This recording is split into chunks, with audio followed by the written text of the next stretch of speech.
여러분이 박수를 세게 안 친 이유가 지금 당장은 가고 싶지 않은가 봐요. 예. 지난주에 광고한 것처럼 오늘은요, 어제 은퇴하신 목사님이십니다. 우리 교단 이상표 목사님이시고요. 영광에 있는 상아리 교회에서 19년 심우하셨다가 어제 은퇴했습니다. 특별히 제가 오늘 부탁드렸어요. 그래서 목사님 모시고 하나님 말씀, 복음의 말씀 함께 은혜 받는 시간 되었으면 좋겠습니다. 목사님 박수로 좀 맞아주시면 좋겠습니다.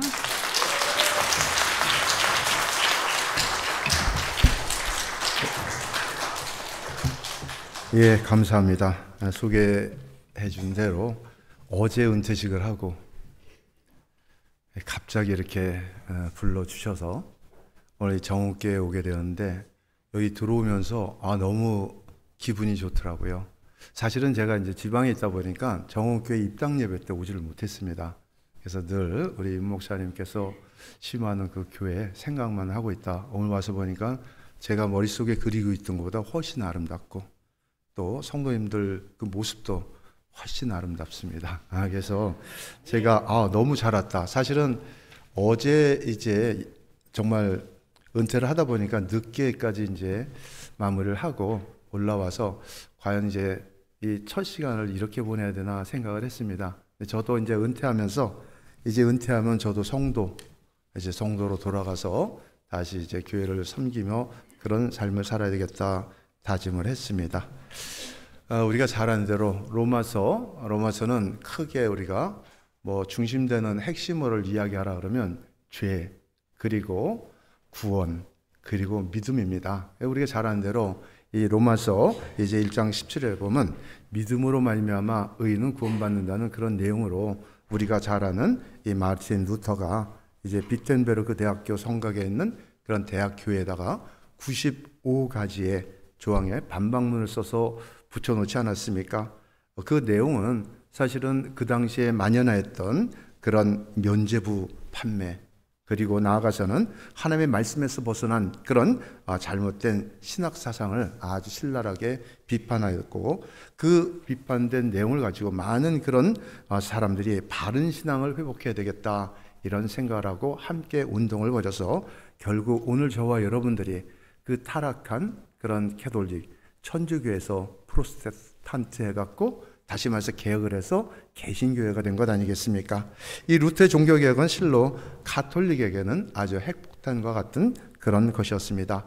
오늘 이제 우리가 본문을 좀 읽으면서 이야기 이제 하겠지만, 사실 오늘 본문 내용에는요 크게 두 가지 신앙이 나와 있습니다. 하나는 십자가 신앙이고 하나는 부활 신앙이죠. 오늘 본문은 우리가 제목이 뭐죠? 복음으로 승리하자. 저와 여러분들이 특별히 이 로마서는 사도 바울이 쓴 그런 여러 가지 서신 중에서 가장 귀한 서신이다 이렇게 표현을 하고 있습니다. 그래서 우리가 반드시 갖춰야 될, 그리스도인이면 갖춰야 될 신앙이 5가지가 있습니다. 첫째는 우리가 어떻게 창조가 되었는가, 그 창조 신앙이 우리에게 있어야 됩니다. 그리고 우리를 창조하시고 그대로 버려두신 하나님이 아니라 우리와 함께 하시겠다고 하신 그 임마누엘 신앙, 하나님이 우리와 함께 하시겠다는 그런 임마누엘 신앙이 우리에게 있어야 되는 것입니다. 그리고 나서 오늘 우리가 살펴볼 십자가 신앙, 그리고 나아가서는 부활 신앙, 마지막에는 우리가 어떤 신앙을 가지고 있어야 되겠죠? 재림 신앙입니다. 우리 주님께서 반드시 재림하시고 그 주님의 재림과 함께 우리들 역시 부활한다는, 지난 몇 주 전에 저희들 부활절 지내시고 여기 3주 전에 성찬식을 했다고 합니다. 성찬식을 한 의도가 뭐예요? 주님께서 친히 명령하셨습니다. 내가 다시 올 때까지 너희들이 이 예식을 기념하라.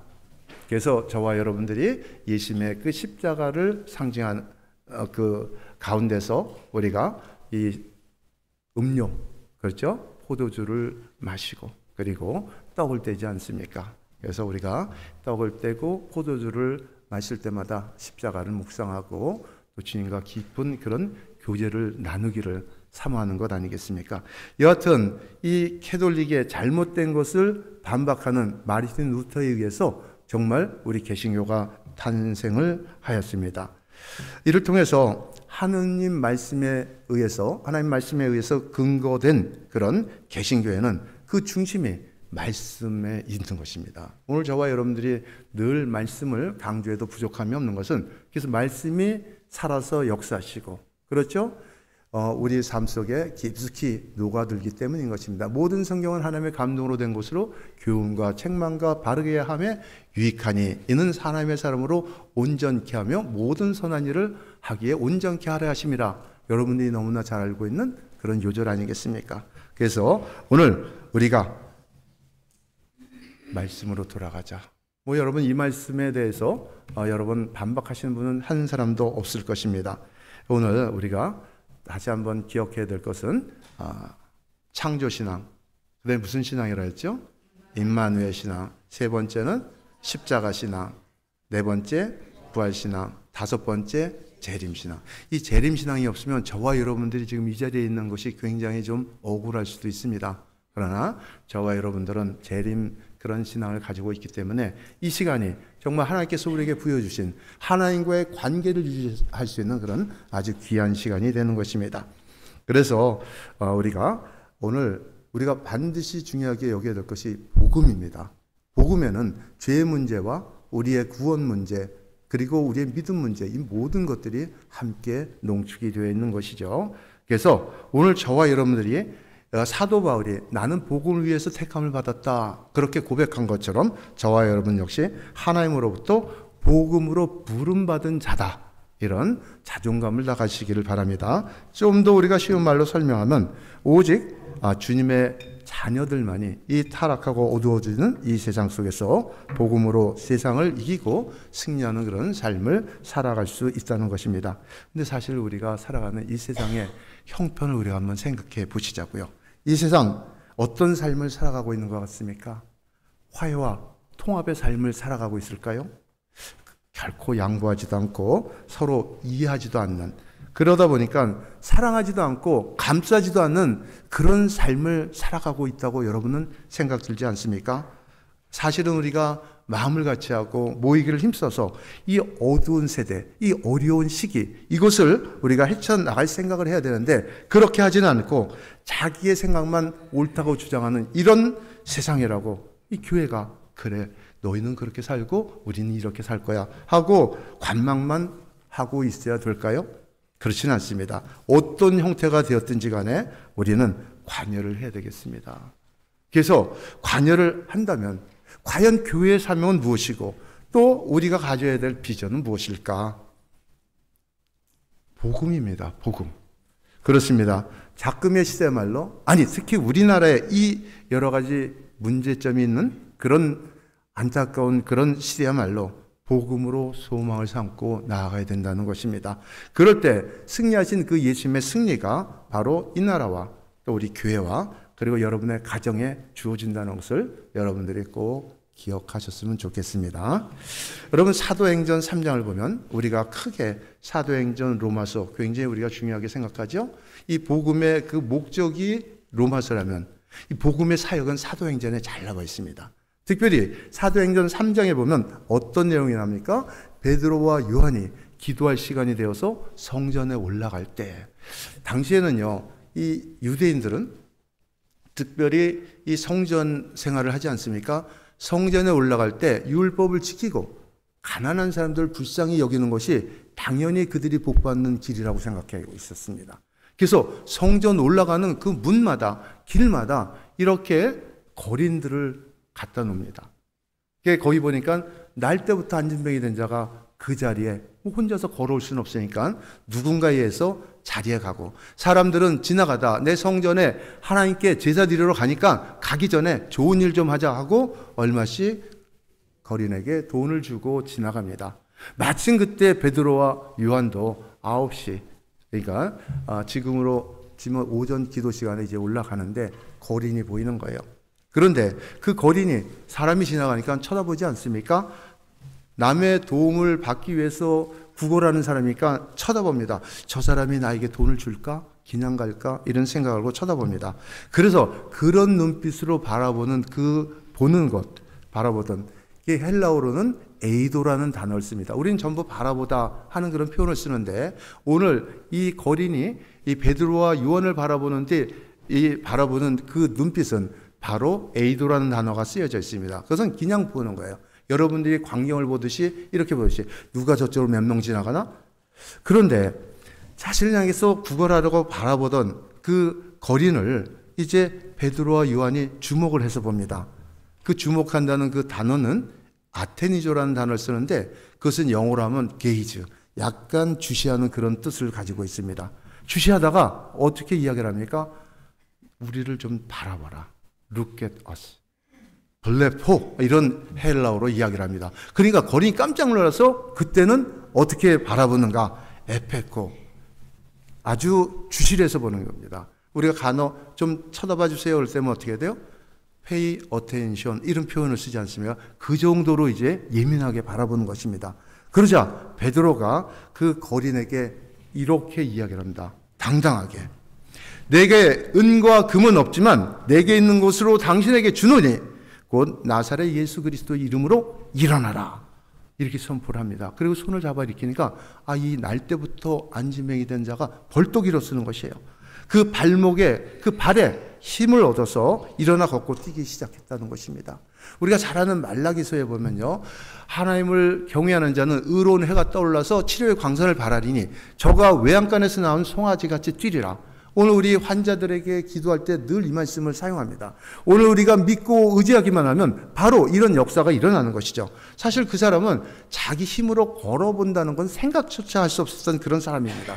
그런 꿈, 그런 소망 한 번도 가지지 못했을 것입니다. 마치 베데스다 연못가에서 그 간헐천이 움직이기만 하면 제일 먼저 들어간 사람이 무슨 병이 됐든지 일어설 수 있다는 그 말을 듣고도 전혀 움직일 수 없었던 그 38년 된 중풍병자처럼 일어선다? 전혀 생각할 수 없는 그런 사람이었는데 바로 베드로와 요한이 그에게 준 것이 무엇입니까? 그것은 바로 복음의 핵심인 예수 그리스도였습니다. 사실 오늘 이 사건은요, 예수 그리스도의 이름으로, 예수 그리스도의 권세로, 복음의 능력으로, 절망을 희망으로, 불가능을 가능으로, 어둠을 빛으로 바꾼 그런 사건이었습니다. 그렇다면 하나님의 자녀된, 하나님의 자녀라고 장담하는 저와 여러분들은 과연 어떤 삶을 살아야 되겠습니까? 그렇습니다. 이 세상이나 이 세상 사람들이나 물질에 대한 소망을 가지려는 그런 어리석은 생각을 이제는 우리가 버려야 될 때라는 것입니다. 그리고는 우리에게 영원한 소망이신 예수 그리스도만 바라보아야 되는 것입니다. 오직 예수님의 권세만 진정한 권세가 되기 때문입니다.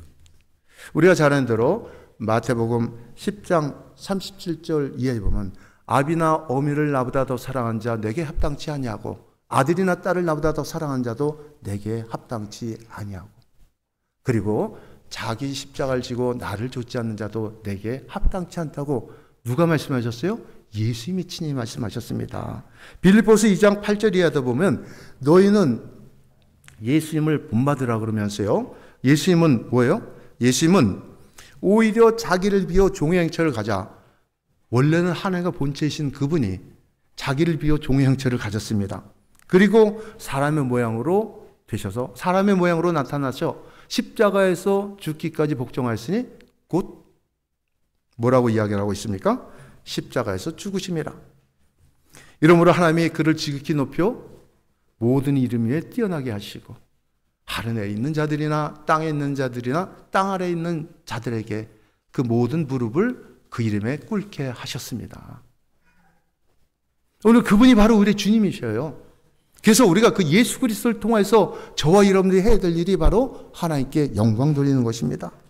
그래서 예수님의 핵심인 그 복음, 이 복음만이 이 세상을 이기고 또 승리할 수 있는 유일한 그런 우리의 대안이라는 것을 여러분들이 꼭 기억해야 되겠습니다. 그래서 오늘 우리가 이 복음의 능력으로 여러분 아마 사도행전도 배우시고 로마서도 이미 배우셨을 것입니다. 이 복음의 능력으로 여러분들이 튼튼하게 무장하는 것으로 그칠 것이 아니라 이제는 담대하게 이 세상을 이기고 또 이기시는 그러한 저와 여러분 다 되시기를 예수님의 이름으로 축복합니다.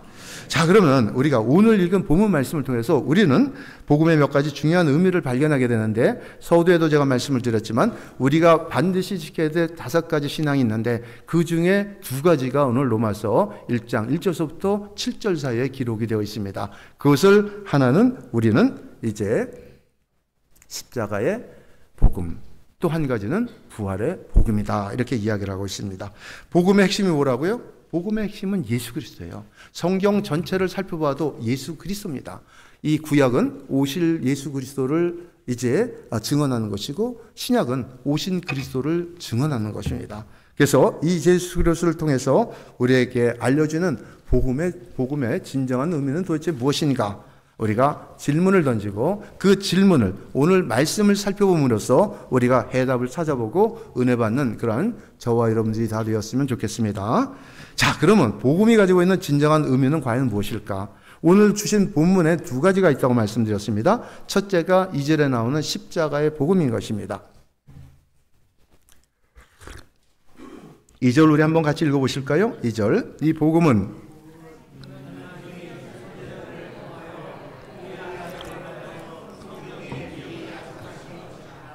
성경에 미리 약속이 되어 있다고 합니다. 그 증거가 무엇일까요? 그것이 바로 이사야서 53장 말씀인 것입니다. 4절에 보면 그는 실로 우리의 질고를 지고 우리의 슬픔을 당하였거늘. 여러분들이 부활절날 아마 이 말씀 아마 들으셨을 것입니다. 그가 찔림은 우리의 허물을 인함이요 그가 상함은 우리의 죄악을 인함이라. 그렇죠? 6절에 여호와께서 우리 무리의 죄악을 그에게 친히 담당시키셨도다. 거기서 그치지 않고 이사야서 53장 10절에는 뭐라고 이야기를 하고 있습니까? 여호와께서 그로 상함을 받게 하시기를 원하사 질고를 당하게 하셨은즉 그의 영혼을 속건제물로 드리기에 이르면 그가 씨를 보게 되며 그의 날은 길 것이요 그의 손으로 여호와께서 기뻐하시는 것을 성취하리로다. 그러니까 하나님께서는요, 바로 예수 그리스도를 저와 여러분들의 대속제물로 주심으로 말미암아 저와 여러분들을 구원할 수 있는 길을 내어주셨습니다. 하나님도 고민이 굉장히 많으셨죠. 하나님과 약속한 그 언약을 어기는 그 아담과 하와로 인해서 인간에게 죄가 들어오고 죄 때문에 공의 하나님께서 그 죄에 대한 심판을 하셔야 되는데 너무너무 안타까우셨지 않습니까? 그래서 에덴 동산에서 쫓아내시면서 친히 짐승을 잡아서 가죽옷을 지어피신 그 하나님께서 수없이 많은 고민을 하다가 결국 이제 아브라함을 갈대 우르에서 불러내지 않습니까? 너는 내 본토 친척 아비 집을 떠나 내가 내게 지시할 땅으로 가라. 지시한 땅도 아닙니다. 지시할 땅으로 가라 하는데 아브라함이 순종해서 가지 않습니까? 그 많은 어려운 가운데서 내 씨를 하늘의 별과 같이 땅의 모래와 같이 주시겠다고 했던 그 하나님이 달랑 이삭 하나를 주셨습니다. 그런데 그 주신 이삭을 10서너 되었을 때 어떻게 해요? 하나님께서 저 이삭을 사흘길 걸리는 내가 지시한 곳으로 가서 번제로 드리라고 합니다. 그럼 번제가 뭐예요? 올라 태워서 연기를 하나님께 드리는 것입니다.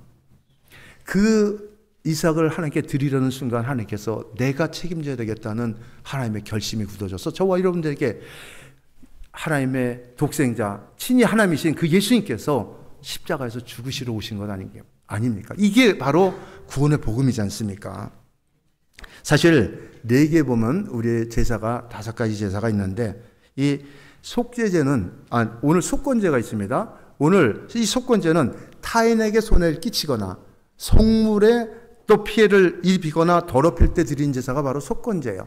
그렇죠? 우리가 번제가 있고 소제가 있고 속건제가 있고 화목제가 있고 속죄제가 있지 않습니까? 근데 이게 속건제는요, 단순한 배상이라는 개념보다는요, 벌금의 개념이 강합니다. 그래서 사실 우리가 이 교회 성물을 혹시라도 우리가 파손시키면 어떻게 될까요? 배상해야 되는 거예요. 배상해야 되는 거. 근데 교회가 어떻게 배상시키진 않죠? 혹시 배상 해본 적 있습니까?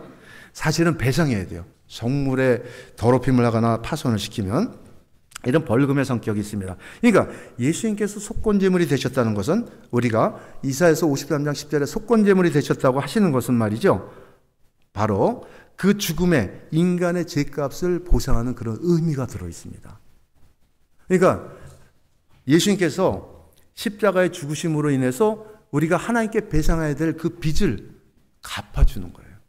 물론 그 이외에도 우리가 소금물과 화목제물로도 드려서 하나님과 인간 사이의 화해와 용서를 이루셨고 하나님의 뜻을 따라 구원의 사역을 이루셨습니다. 그렇다면 그 결과로 우리에게 주어진 것이 바로 이사야서 53장 5절이죠.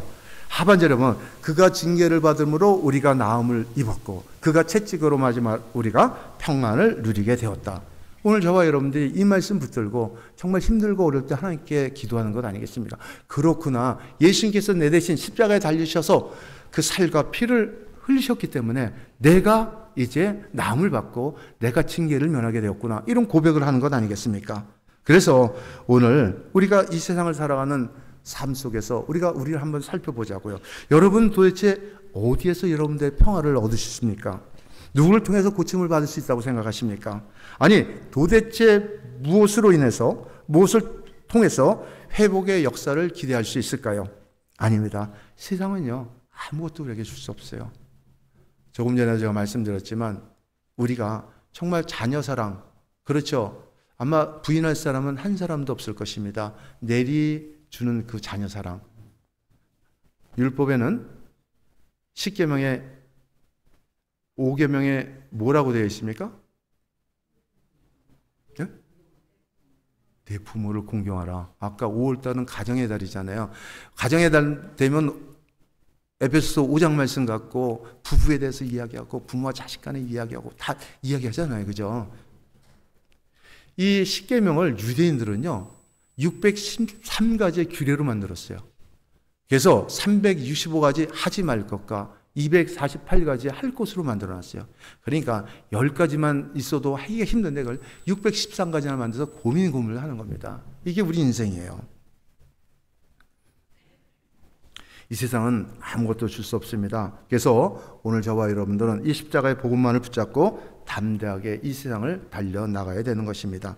사실 이 세상의 모든 문제가 십자가로 인해서 해결되고 평화가 찾아오고 치유가 나타나고 회복의 결과가 주어진다는 것을 여러분들이 마음속에 각인시키시를 바랍니다. 그런데 한 가지 안타까운 문제가 있어요. 그것은 이 십자가의 복음을 하나님의 자녀된 저와 여러분들도 믿지 않고 붙잡지도 않는다는데 문제가 있다는 것입니다. 그러다 보니까 이 세상이 점점 어둠의 세계로 빠져들어가게 되고 또 우리 모두 그러한 상황 속에서 무너함을 가지고 이 세상의 모든 그 어둠을 빛으로 비추지 못하고 있다는데 문제가 있는 것이죠. 사람들이 썩어져가는 이 세상을 바라보면서도 그 정결한 영으로서 그 썩어짐을 막지 못하고 있다는 그런 표현인 것입니다. 그런 우리를 보고 예수님께서 뭐라고 이야기하십니까? 너희는 세상의 빛이라. 세상의 소금이다. 이 말씀하시지 않습니까? 여러분 산불의 소금이 이 바닷물 모든 생물을 살리고 있지 않습니까? 그렇다고 해서 뭐 우리가 빛이 되고 소금 되라고 하시는 것은 아니지 않습니까? 단지 십자가에서 복음을 완성시키신 그 예수님으로 인해서 우리는 빛과 소금의 역할을 감당해야 된다는 것입니다. 누군가에게 빛을 비춰줌으로 해서 그 사람이 어둠 속에서 헤매는 그 삶을 밝혀줘야 되고 누군가가 부패해가는 그 마음을 우리가 소금의 역할로서 그것을 살려줘야 된다는 것입니다. 그렇다면 오늘 이 시대가 이렇게 어둡고 부패한 것은 바로 하나님의 자녀된 저와 여러분들이 복음으로 무장하고 있지 않기 때문 아니겠습니까?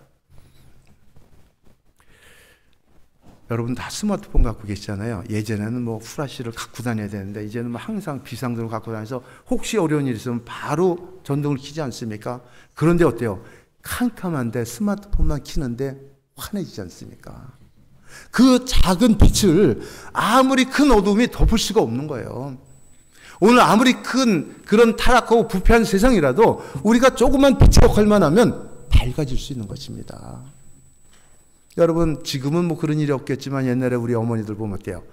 고등어 사서 소금 뿌려서 간 고등어 만들지 않습니까?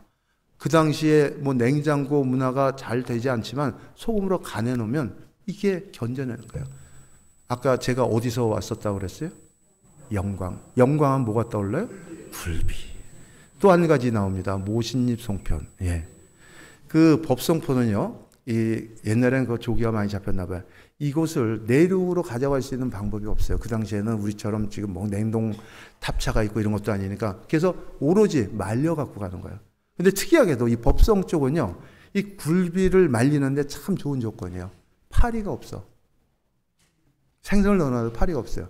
그래서 그 지역이 굴비를 말려서 내륙으로 보내는데 아마 유리했나 봅니다. 혹시 기회가 돼서 가시면 한 면이 전부 굴비집이에요. 한 면이. 예. 도를 지나가면 양옆이 다 굴비집입니다. 그래서 오늘 저와 여러분들이 빛과 소금의 역할을 감당해야 되는 것이죠. 그래서 오늘 십자가의 복음으로 빛과 소금으로 승리하는 그러한 저와 여러분 다 되시기를 예수님의 이름으로 축원합니다. 자, 복음이 가지고 있는 또 하나는 의미가 아까 제가 뭐라고 말씀드렸죠? 부활. 오늘 본문에는 부활입니다. 부활의 복음입니다. 4절 우리 한번 같이 읽어보실까요? 4절. 성결의 영어로는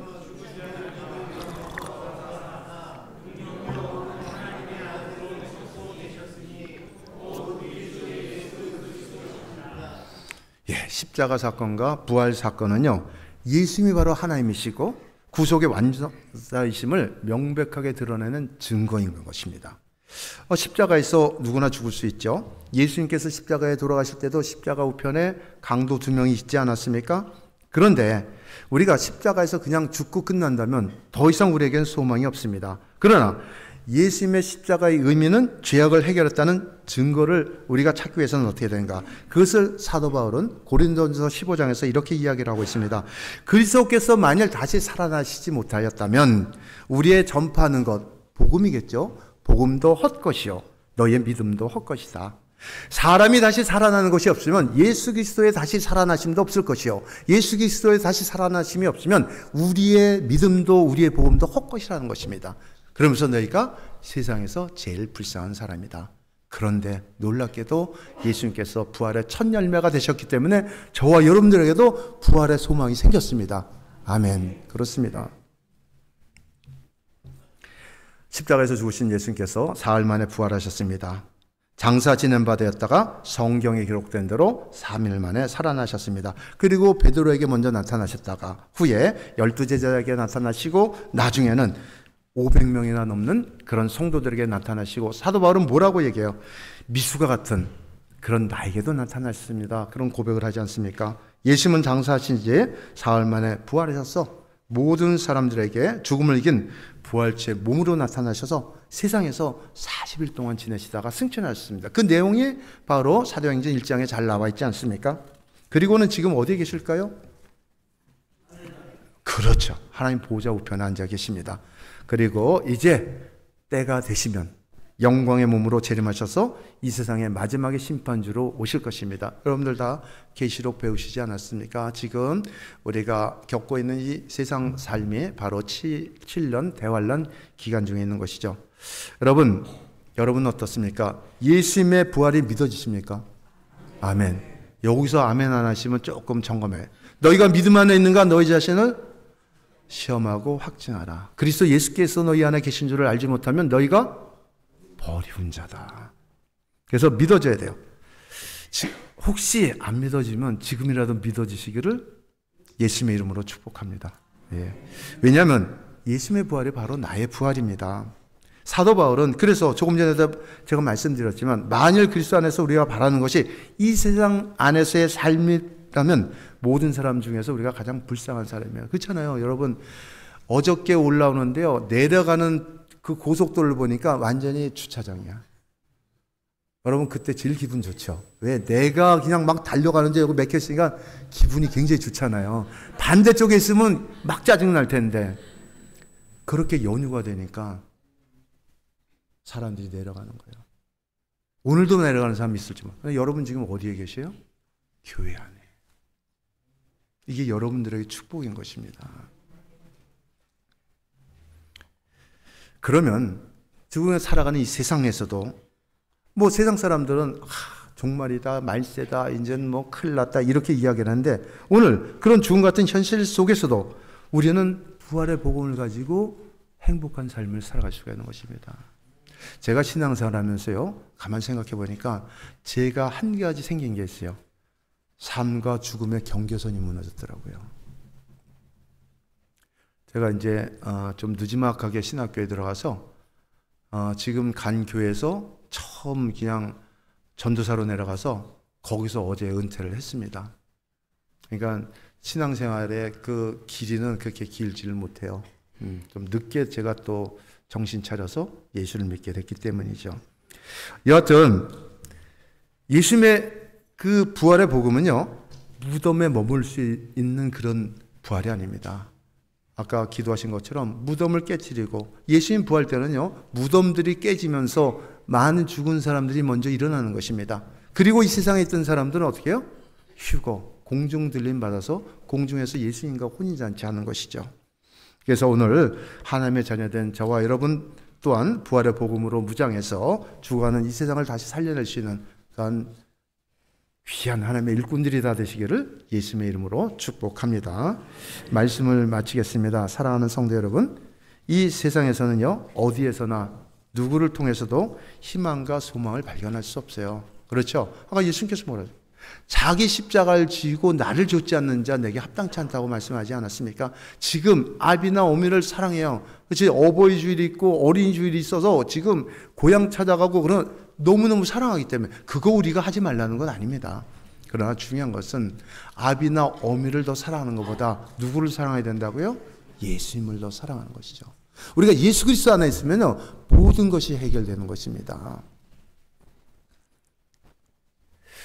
오늘 제가 이제 말씀을 이제 부탁해서 처음에는 이제 바쁘니까 오전만 하고 가겠다는데 가만 제가 이제 말씀을 준비하다 보니까 오전만 하고 가면 그게 예의가 아닌 것 같아요. 네. 여러분 생각해 보시면 제가 오전만 하고 밥도 안 먹고 가는 것도 그렇고 오전만 하고 밥만 먹고 그냥 가는 것도 그렇고 네, 밥값은 해야 되지 않겠나. 그래서 오후 예배를 준비하는데 제가 해보니까요, 오후에는 조금 좋으시는 분들이 있더라고요. 그래서 오후에는 조금 이렇게 딱딱한 교리보다는 이렇게 더 좀 이야기체로 말씀을 전할 수 있는 그런 구약을 가지고 이야기하겠다 이렇게 해서 준비를 했으니까 혹시 아주 급하신 일이 있어서 꼭 가셔야 될 분은 가세요. 그거 우리가 어떻게 할 수는 없으니까. 근데 조금 괜찮으시면 오후 예배까지 드리고 가시면 좋을 것 같습니다.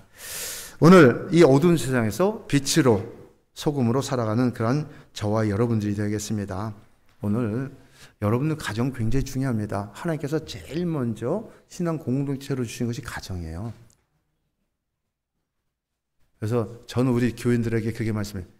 집 어지럽혀 놓고 교회 온다고 오지 말고 집 깨끗이 치워놓고 오십시오. 예. 더더군다나 남편 믿지 않으면 더 열심히 애쓰셔야 됩니다. 새벽에 일어나서 새벽기도 끝나면 가서 밥 먼저 해놓고 집 다 치워놓고 밥상 차려놓고 그 다음에 예배 오십시오. 이렇게 말씀을 드립니다. 왜냐하면요, 이 그리스도인들은 남보다 더 애를 써야 돼요. 그래야만 다른 사람들의 본을 보이는 그런 삶을 살 수 있기 때문인 것이죠. 그래서 십자가 복음과 부활의 복음으로 무장할 때만 저와 여러분들이 이 세상을 이겨낼 수 있다. 남편 믿지 않아서 속상한 사람 많죠. 저희 집사람이 그랬어요. 교회를 다니는데 이제 어떻게 하다 보면 오늘 신방 온다 그러잖아요. 그럼 전 나가 있어요. 네. 신방 왔다 갈 때까지. 뭐 교회 안 다니니까 그럴 수 있죠. 그죠? 얼마나 속상하겠습니까? 그런 제가 이렇게 예수 믿고 목사가 됐어요. 예. 그러니까 우리가 이 남편 아직 믿지 않는다고 여러분들 너무 속상해 하지 마십시오. 여러분들이 기도하고 때 되면 하나님께서 다 세워주십니다. 그래서 정말 감사하지 않아요? 그래도 그 남편이 있어서 집 내버려 두고 교회 올 수 있잖아요. 교회 간다고 문제 걸어 잠그는 분 없잖아요. 저희 교회 다닐 때 한 연로하신 그 집사님이 그 얘기를 해요. 새벽 예배 갔다 오는데 눈은 펑펑 쏟아지는데 대문을 잠가놓고 안 열어주더래요. 그 추운데. 저 영광은 눈 굉장히 많이 오거든요. 그거 안 하기만 해도 얼마나 감사합니까?